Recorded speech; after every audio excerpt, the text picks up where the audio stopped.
날이 갈수록 우리가 사는 세상의 일상생활을 하고는 있지만 불안하고 미래를 쉽게 생각할 수 없는, 어떻게 생각하면 폭풍 전야처럼 불안한 마음, 또 답답함을 가져다주는 그런 세상을 우리가 살고 있지 않는가 생각을 해봅니다.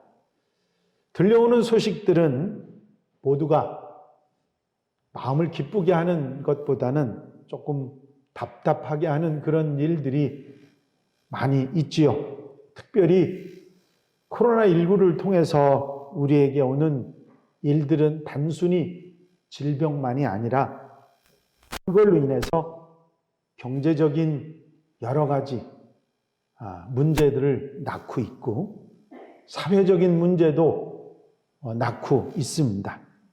때로는 감정을 조절하지 못해서 갈등이 격화되는 일도 있고, 이런 일들이 그저 어느 지역이나 어떤 몇몇 사람들의 얘기가 아니라 전 세계적인 팬데믹 현상으로 나타나고 있는 것이 요즘 우리의 현실입니다. 어떤 분들은 지나치게 두려워하고 공포심에 사로잡혀서 사람들을 아예 만나지 않으려고 하는 그런 사람들도 있다고 합니다.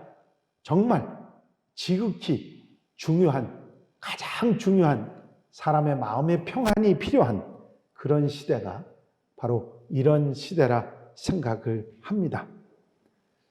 제가 오늘 아침에 조사를 해봤는데, 원래 이 말씀 준비는 며칠 전에 한 거기 때문에 그때 해놨다 다시 조사를 했는데, 오늘 오전 9시 40분 현재 전 세계 확진자들이 코로나19로 확진자가 4,200만 9천 명입니다.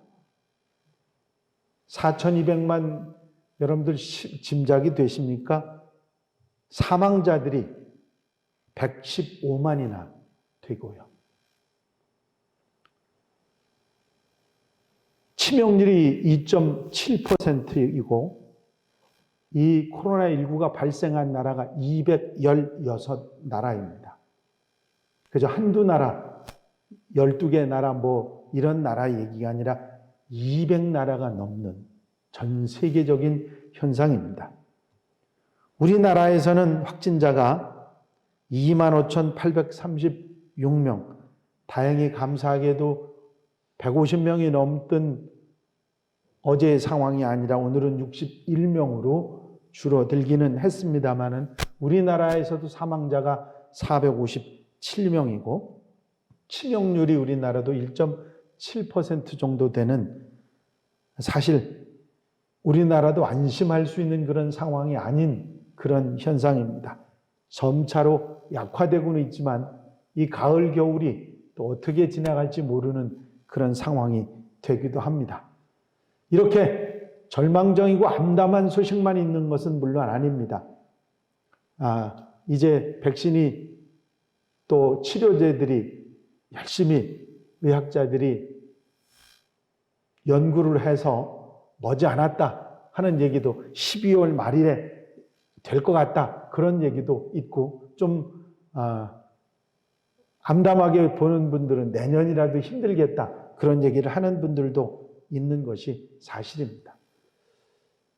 이 코로나19 사태는 어제 오늘 당장 급하게 일어난 일이 아니라 옛부터 조짐이 있었습니다. 여러분들 기억하시죠? 사스, 조류독감, 바로 직전에 있었던 신종플루 생각이 나시죠? 사스는 전 세계에 걸쳐서 8,000명이 감염이 됐고 774명이 죽었습니다. 조류독감으로는 많지는 않지만 348명이 감염이 됐는데 216명이 죽어서 사망률이 60%에 이르는 엄청난 일이 있었습니다.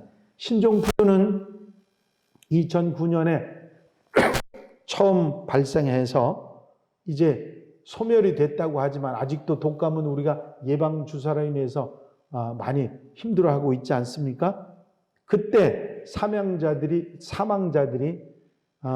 세계 보건기구는 한 2만여 명에 불과하다고 했지만 조지 워싱턴 대학 공중보건센터는 이 신종플루로 인한 사망자를 최소 12만 명에서 최대 20만 명으로 보고 있습니다. 그렇다고 그러면 이게 점차로 늘고 있고 코로나19로 인해서 사망자가 100만이 넘었다고 하면 115만원이 됐다고 하면 이제 앞으로 올 또 다른 질병의 이런 팬데믹 현상이 온다고 하면 세계적으로 얼마나 힘들까 하는 짐작을 미리 해보기도 합니다. 그뿐이 아닙니다.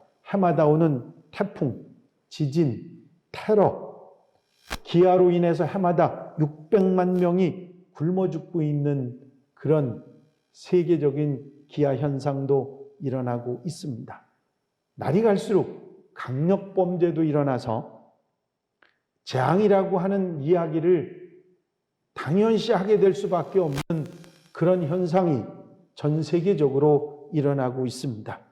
후진국만의 일이 아니라 선진국에서도 나라나 인종이나 상황이나 여건을 가리지 않고 온 세계에서 동시다발적으로 일어나고 있는 현상들입니다. 예언된 하나님의 말씀이 하나씩 이루어지고 있다는 그런 생각을 피할 수 없습니다. 이 불안함과 이런 답답함 속에 사는 현대인들에게, 오늘날의 그리스도인들에게 오늘 하나님 말씀이 주시는 메시지가 있습니다. 주 안에 거하라. 주 안에 살아가라. 본문 말씀은 예수 안에서 죽은 우리가 은혜로 살아나서 하늘에 그리스도와 함께 앉았다고 증거하고 있습니다. 여기서 말하는 하늘은 에포라니오스라고 하는 단어를 썼는데 우리가 보는 이런 하늘, 스카이를 말하는 것이 아니라 하나님이 계신 천국, 킹덤 오브 갓, 하나님의 나라를 표현하는 말입니다. 즉 예수 안에 거하는 자는 하나님이 계신 천국의 주와 함께 거하는 것이다. 그렇게 말하고 있는 것입니다. 그러면서 우리에게 주시는 말씀은 이제 주 안에 거하며 살아가야 한다 하는 말씀입니다. 2020년 연초에 우리 교회 표, 여러분들이 지금 보시는 이 표를 말씀드리면서 주 안에 살아가라는 말씀을 새해 첫 주일에 여러분들에게 말씀드렸습니다. 세상 속에 사는 우리가 주님 안으로 이사를 하고 뿌리를 내려서 뿌리를 튼튼하게 해서 정말 그리스도인으로 올바로 살아가야 한다는 말씀으로 주 안에 살아가라는 말씀을 드렸었습니다. 오늘은 좀 다른 각도에서 주 안에서 살아가는 우리 성도들을 생각해 보려고 합니다. 주님께서 주 안에 살아가라, 내 안에 있어야 된다고 말씀하시고 사도들이 주 안에 살아가라고 계속해서 권고하고 있는 그 권고의 이유가 무엇인가를 여러분들이 성경 속에서 한번 들어보시기 바랍니다. 성경 속에서 찾아보면 주 안에 살아가라, 너희가 내 안에 거하고 내 안에 있어야 한다는 말씀을 주님이 하셨고 사도들이 계속 주 안에 살아가야 한다고 하는 말씀 가운데 가장 중요한 것 중에 하나가 그 안에 평안이 있기 때문이다. 우리가 불안을 떨쳐버리고 두려움을 떨쳐버리고 근심 걱정을 떨쳐버릴 수 있는 평안이 주 안에 있기 때문이라고 성경은 우리에게 말씀합니다. 요한복음 14장 27절에 평안을 너희에게 끼치노니 곧 나의 평안을 너희에게 주노라. 내가 너희에게 주는 것은 세상이 주는 것 같지 아니하니라. 너희는 마음에 근심하지도 말고 두려워하지도 말라. 주님이 하신 말씀입니다. 빌레몬서에 보면 오 형제여 나로 주 안에서 너로 말미암아 기쁨을 얻게 하고 내 마음이 그리스도 안에서 평안하게 하라 하는 말씀이 있습니다. 그렇습니다. 여러분, 주님 안에 평안이 있습니다. 우리가 그렇게 근심하고 걱정하고 불안해하고 힘들어하는 우리들에게 주 안에 평안이 있기 때문에 주 안에서 살아가야 한다. 너희가 내 안에 거하여야 한다 하는 말씀을 하고 계신 것입니다. 아마 여러분들 중에는 금방 이 얘기 들으면 이런 생각이 떠오르실 거예요. 아니 우리가 주님 안에 있는 것 같은데 그래도 불안한데요. 그래도 근심 걱정이 되는데 염려가 되는데 두려워하는데요. 그런 마음이 드시는 분들이 있으시지요. 여러분, 내가 주 안에서 주님 안에서 평안을 찾을 수 있는 방법이 있습니다. 그게 뭔지 아십니까? 믿음입니다. 우리의 믿음. 이제 그 뒤에 말씀을 계속 드리기 때문에 첫 번째는 우리가 주 안에 살아야 될 이유는 그 안에 평안이 있기 때문입니다. 우리가 바라고 원하는 평안이 있기 때문이고 두 번째는 그 안에 기쁨이 있기 때문입니다. 우리가 빼앗긴 즐거움을 되찾을 수 있기 때문입니다. 요한복음 15장에 보면 내가 아버지의 계명을 지켜 그의 사랑 안에 거하는 것 같이 너희도 내 계명을 지키면 내 사랑 안에 거하리라. 내가 이것을 너희에게 이름은 내 기쁨이 너희 안에 있어 너희 기쁨을 충만하게 하려 합니다. 우리가 주 안에 있으면 잃어버렸던 기쁨을, 잃어버렸던 즐거움을 찾아올 수 있기 때문에 우리가 주 안에 있어야 한다 하는 말씀입니다. 또 주님 안에 생명과 구원이 있기 때문에 주님 안에 우리가 더 이상의 방법이 없고 더 이상의 길이 없다고 하는 그런 것에서 사는 길을 찾고 생명길을 찾을 수 있기 때문에 주 안에 있어야 된다. 주 안에 살아야 한다 말씀하고 있는 것입니다. 여러분, 우리가 주님 안에 살아야 될 이유는 이것만고도 너무 많이 있습니다. 그 안에 주님 안에 신령한 복이 있기 때문입니다. 여러분, 이 땅에서 받는 우리가 경제적인 복, 또 장수의 복, 건강의 복, 뭐 자녀들의 복, 이런 우리가 생각하는 그런 복들만 생각하지 말고 이런 육적인 복만 생각하지 말고 신령한 하나님의 복, 하늘의 복, 그 복을 누릴 수 있는 것이 바로 주님 안에 있습니다. 찬송하리로다 하나님 곧 우리 주 예수 그리스도의 아버지께서 그리스도 안에서 하늘에 속한 모든 신령한 복으로 우리에게 복을 주시되. 그렇습니다. 주님 안에 신령한 복이 있고 그 안에 영생이 있습니다. 우리가 두려워하는 이유가 있다면 죽음으로 세상이 끝이 난다고 생각하기 때문에 두려워하고 근심하고 염려하지만 우리에게는 죽음 이후에 부활과 영생의 소망이 있는 줄로 믿습니다. 죄의 삭은 사망이요 하나님의 은사는 그리스도 예수 우리 주 안에 있는 영생이니라. 그 안에 또한 해방이 있기 때문입니다. 우리는 억지에 사는 것 같고 뭐에 묶여 사는 것 같고 힘들고 답답하지 않습니까? 그런데 주님 안에 해방과 자유가 있습니다. 로마서 8장 2절 말씀에 보면 이는 그리스도 예수 안에 있는 생명의 성령의 법이 죄와 사망의 법에서 너를 해방하였습니다. 그렇습니다. 우리가 주님 안에 들어가고 주님 안에 거하면 우리를 얽매이고 있던 모든 것들이 풀려지는 은혜가 있는 줄로 믿습니다. 또한 그 안에 부활의 약속이 있습니다. 설사 우리가 죽음에 처한다 할지라도 부활의 소망이 있기 때문에 주님 안에 평안과 힘과 용기를 얻을 수 있다고 하는 사실입니다. 또 주님 안에 하나님의 자녀가 되고 주님 안에서 우리가 천국을 맛볼 수 있기 때문입니다. 여러분, 우리가 이 세상에 살아가면서 천국을 맛보며 살 수 있는데 그때가 언제인 줄 아십니까? 잘 모르시나 봐. 그래서 오늘 배우세요. 우리가 이 땅에서 천국을 맛보고 살아갈 수 있는 방법, 오늘 계시록 말씀을 들으신 분들은 혹 생각이 드실지 모르는데 하늘의 계시록에는 하늘의 천상의 축제가 일어나는 장면을 보여주는데요. 그 하늘의 축제에서 가장 많이 나오는 게 뭐냐면 찬양입니다. 그 찬양을 통해서 우리는 천국의 기쁨을, 천국을 맛볼 수 있는, 천국에서 사는 기쁨을 맛보고 살아갈 수 있다는 것입니다. 내가 주님을 찬양하고 주님과 함께하는 그 시간이야말로 이 땅에 살아가는 우리들에게 천국을 맛볼 수 있게 한다는 것이죠. 여러분, 주님 안에 천국의 삶이 있습니다.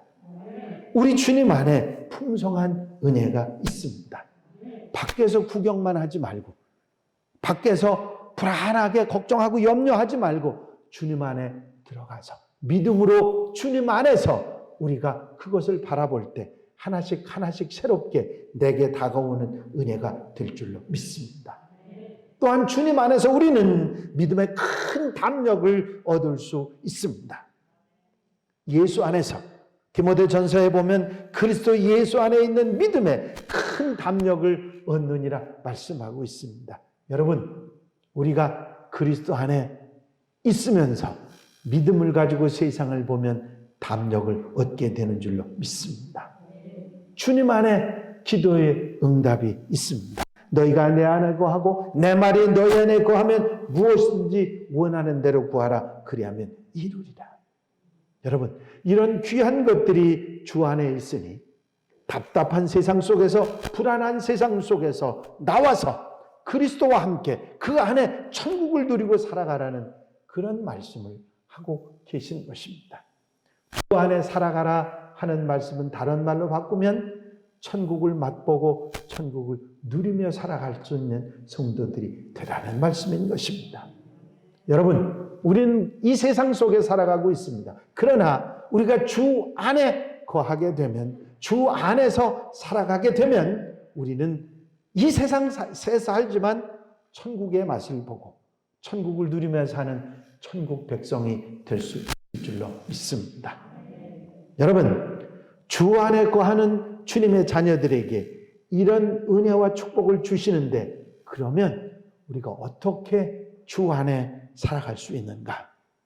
그저 어느 집에 들어갔다가 그 집에서 나오면 그 집에 사는 것이 아니고 다녀온 것이죠. 그 집에 생활하며 지속적으로 계속 살아야 그 집에 사는 것입니다. 우리는 주님 안에서 지속적으로 살아가야 잠깐 맛보는 천국의 맛이 아니라 늘 계속해서 그 기쁨을 누리고 살아가는 사람이 되기 때문입니다. 은혜 받을 때만 천국 맛보고 그리고는 지옥 속에 살아가면 되겠습니까? 그건 안 되죠. 언제나 어디서나 은혜 속에, 주님의 사랑 속에, 축복 속에 살아가는 천국을 맛보고 계지속 속으로 살아갈 수 있는 게 중요한 거 아니겠습니까? 여러분, 우리가 어떻게 살아갈 때 지속적으로 주님 안에서 살아갈 수 있는가? 주님 안에 사는 방법은 믿음입니다만은 지속적으로 주 안에 사는 방법은 주님을 바라보고 우리의 삶의 방향을 전환하는 것입니다. 히브리서 12장 2절 여러분들이 잘 아시는 말씀에 보면 믿음의 주요 또 온전케 하시는 이인 예수를 바라보자. 저는 그 앞에 있는 즐거움을 위하여 십자가를 참으사 부끄러움을 개의치 아니하시더니 하나님 보좌 우편에 앉으셨느니라 말씀하고 있습니다. 이 말씀은 무슨 얘기냐면 생활의 방향이, 생각의 방향이, 내가 사는 삶의 방향이 내 중심에서, 세상 중심에서 하나님 중심, 주님 중심으로 바뀌는 것을 말합니다. 돈을 보고 사는 것도, 세상의 명예를 바라보고 사는 것도, 욕심을 바라보고 사는 것도 아닌 주님만을 바라보고 주님만을 향해서 주님을 바라보는 주바라기가 돼서 살아가는 것, 그게 바로 주 안에 사는 것입니다. 여러분, 이 땅의 절망적인 상황을 먼저 보지 말고 주님을 바라보시기 바랍니다. 여러분, 주님을 바라보시면 주님을 바라보시는 그 순간 주 안에 있게 되고 그 주 안에 있으면 여러분들이 용기와 믿음과 소망이 그 안에서 되살아나게 되는 것입니다. 주님에게서 우리가 눈을 돌리지 않으면 우리는 주 안에서 살아갈 수 있는 기본적인 가장 중요한 것을 발견하게 되는 것이지요. 주님 바라보시기 바랍니다. 제가 재작년에 예수 그리스도를 바라보자 그랬고 올해 주 안에 있자 말씀을 드렸죠. 우리 교회 표어들입니다. 제가 왜 그러냐면 40년 목회를 쭉 해오면서 성도들에게 가장 필요한 것이 무언가 생각해 보니까 여러 가지 수많은 것들이 있지만 가장 중요한 게 주님 바라보는 것이고 주님 안에 있는 것이더라고요. 여러분들이 주님 바라보고 사는 한 여러분들 흔들리지 않습니다. 그런데 세상으로 눈 돌리면 그때부터 흔들리게 돼 있는 거죠. 베드로를 기억하시죠? 주님 바라보고 바다를 걸어올 때도 아무 문제 없이 걸어왔지만 세상의 풍랑을 바라보니까 그가 물속에 빠져 들어갔던 것이죠. 우리도 마찬가지입니다.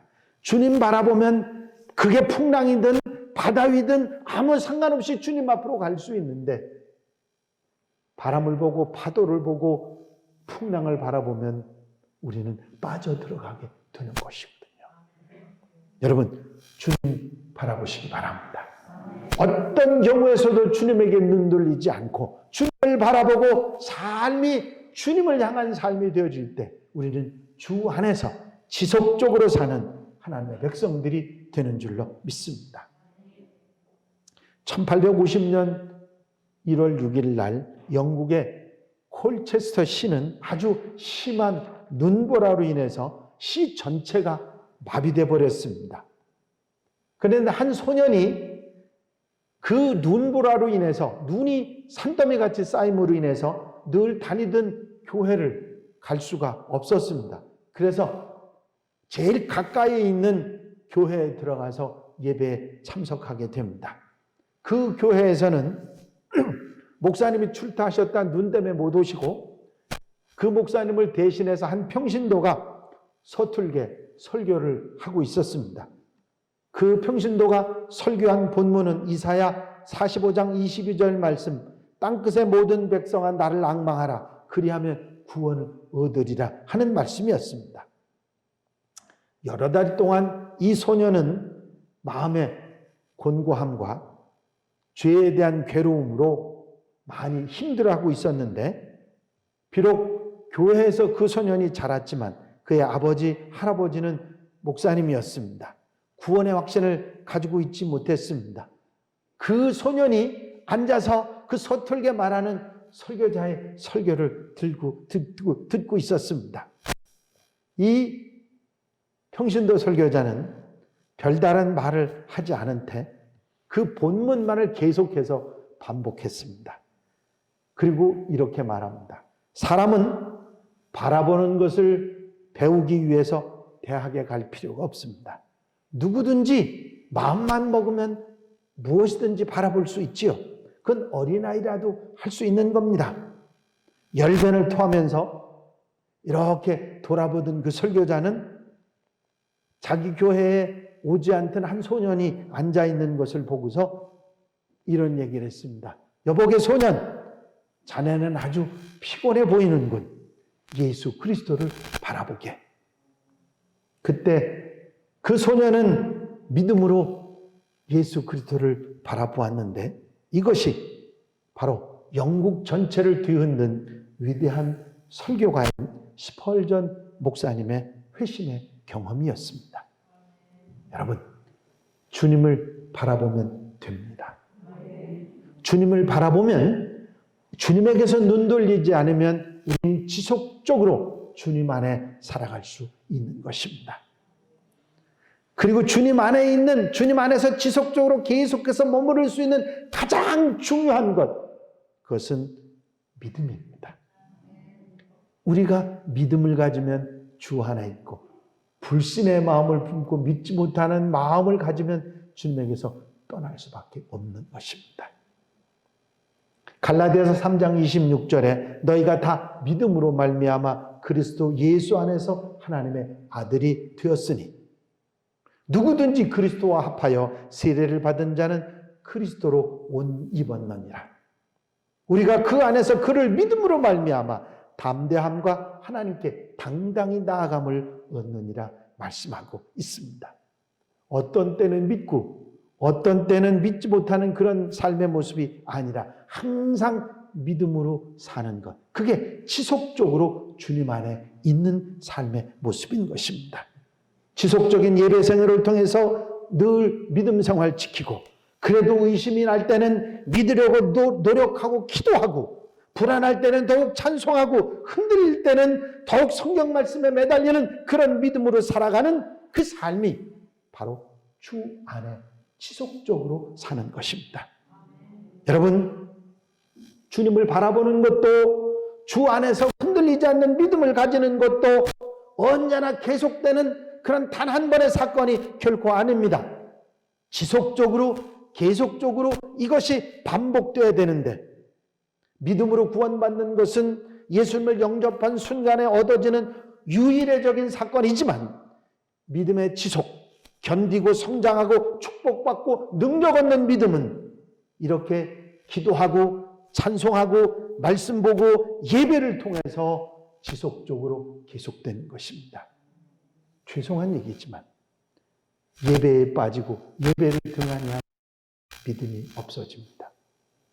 죄송한 얘기지만 기도하던 사람이 기도하지 않으면 믿음이 없어집니다.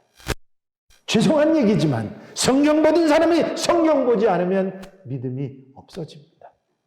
믿음이 지속되는 것, 주님 안에 지속적으로 살아가는 것을, 그 방법을 주님께서는 우리에게 분명히 가르쳐 주셨습니다. 성경 보고 말씀 보고 기도하고 예배 참석하고 끝까지 살아가는 삶이 우리에게 있어질 때 우리는 믿음이 흔들리지 않고 주 안에서 살아갈 수 있는 것입니다. 제가 교회 부임하면서 1년 내내 여러분들에게 드린 말씀 8가지 주 안에서 사는 것 여러분들에게 가르쳐 드렸죠. 예수를 중심으로 그분을 순종하는데 믿음, 그 안에서 기도하고 예배 참석하고 말씀 보고 섬기고 교제하고 증거하고 전도하는 삶이 우리에게 있으면 우리는 믿음에서 흔들리지 않고 신앙의 삶을 제대로 살아갈 수 있고 영적 수레바퀴를 바로 돌릴 수 있다는 말씀을 여러분들에게 1년 내내 드렸습니다. 여러분, 우리 믿음이 지속적으로 계속되고 주님 안에서 흔들리지 않고 이 주님 안에 받는 복들을 누리고 살고 천국을 맛보며 살아가기를 원한다면 가장 우리가 흔들리지 말아야 할 예배, 우리 삶의 신앙인의 삶의 가장 중요한 예배와 기도와 말씀에서 흔들리지 말아야 합니다. 예배를 소홀히 하는 사람이 믿음이 지속되는 거 보셨습니까? 기도를 소홀히 하는 사람이 믿음이 지속되는 것을 보셨습니까? 말씀을 보는 것을 소홀히 하는 사람이 믿음이 지속되는 것을 보셨습니까? 그럴 수 없습니다. 여러분, 주님 안에서 하나가 되고 주님과 하나가 되고 믿음으로 마음과 생활과 삶 속에서 하나가 될 수 있을 때 우린 지속적으로 주님 안에 살아갈 수 있습니다. 여러분, 예수님 중심으로 살고 그분을 바라보고 믿음을 지속적으로 지켜나갈 때 우리는 점차로 주님과 하나가 돼갑니다. 이것이 주 안에 거하는 삶이고 우리 안에 내 생각, 내 뜻, 내 욕심을 버리고 주님 생각, 주님 마음, 주님의 뜻을 따르는 그런 삶으로 내가 점점 변화돼 갈 때 그 생활이 주 안에 살아가는 것입니다.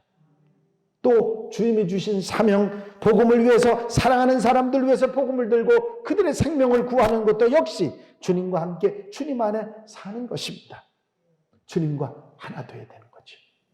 그것이 지속적으로 내가 이런 내 삶에서 일어날 때 주님 안에 사는 것이고 이 축복을 누리고 사는 하나님의 사람들이 되는 것입니다. 유명한 철학자인 소크라테스에게는 다정한 친구인 게알리스 바디아스라고 하는 친구가 있었습니다. 그런데 이 친구는 소크라테스만 만나면 난 내가 싫어, 난 내가 싫어 그러면서 막 뭐라고 했습니다.